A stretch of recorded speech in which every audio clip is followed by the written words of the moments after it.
And for a lot of us, including myself, like it takes longer periods of time before we switch lanes. Like we have to really feel confident that, okay, I'm going to do this new thing or this new project.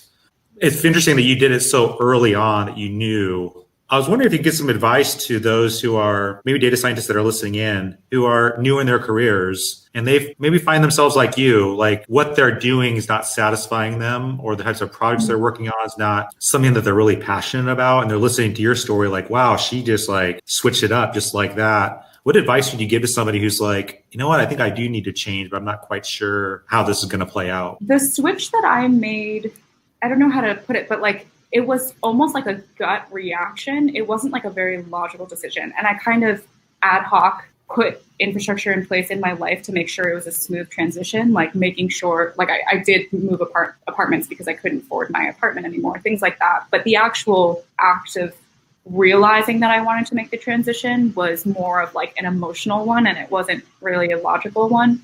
But I did try to like pressure test it. So I spent a lot of time. So when I made the decision, I didn't actually know any journalists. So I went through the MIT alumni network, or like whichever network you have at your disposal. I went through and I looked for anyone who had made some kind of change between the tech industry and the media world. And I emailed every single one of them. There was only like 40 in like the last 80 years of like MIT history.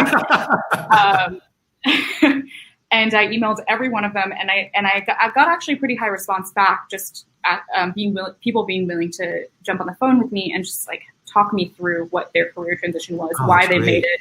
And those conversations really helped because I could be like, oh yeah, I feel the same way too. Or like I would ask them like a lot of really silly, basic questions of like, oh, were you scared about like writer's block?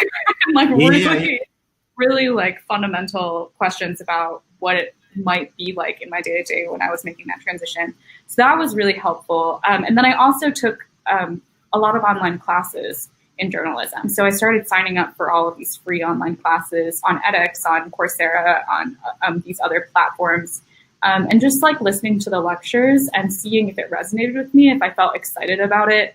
And the last thing I did was I actually started looking into graduate school programs for journalism, and I went and visited them, and I asked if I could sit in on the classes. So I was in the Bay Area at the time, so I went down to Stanford and asked to sit in their journalism program for just a day. I like followed the students around and listened to the lectures, and then later on, when I was applying, I went to like an information session at Berkeley, and same thing, like listened to the classes. And through all of that research, it made me a lot more confident. I was like, every experience that I've had thus far, learning more about this industry makes me more excited. And so I think even if I like end up doing this and it's like something that I totally end up hating, like at least I feel confident that I've done all the research possible leading up to this decision,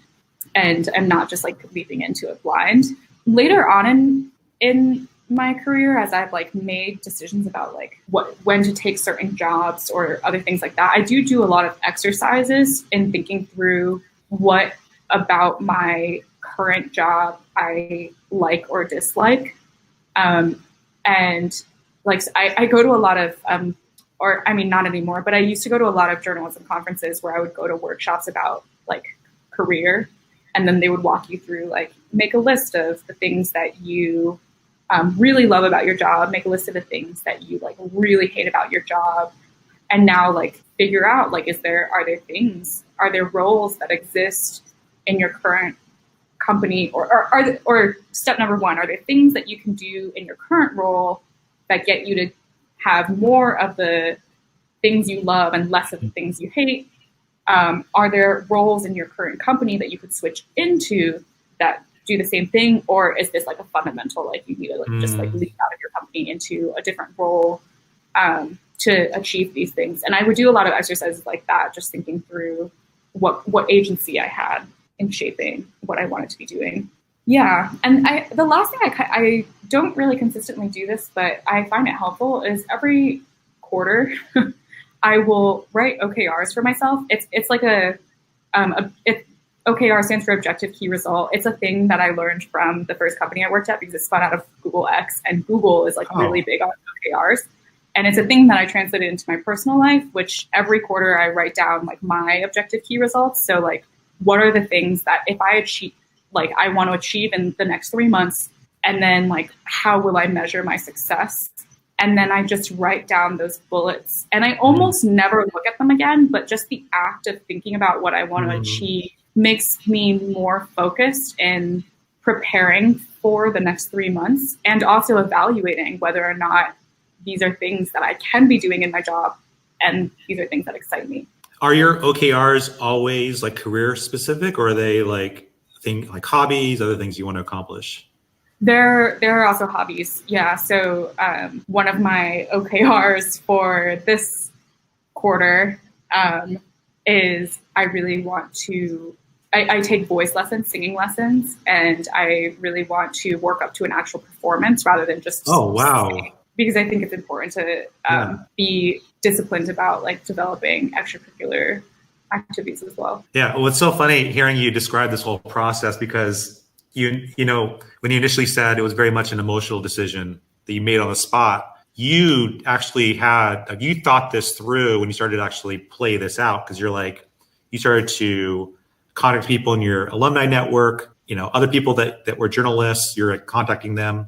You then actually like went to school, like went, you know what I mean? Like you were like very, very thoughtful. You do things that I wouldn't do, right? You're like, I'm going to go into a journalism class, sit with these students, like see what it's like. Should I go to graduate school and do this? Like, I just love that you're planning and all of this. Cause yeah, it was emotional. That kind of started it all, but then you're very methodical and like, okay, if I'm going to do this, I want to do this right.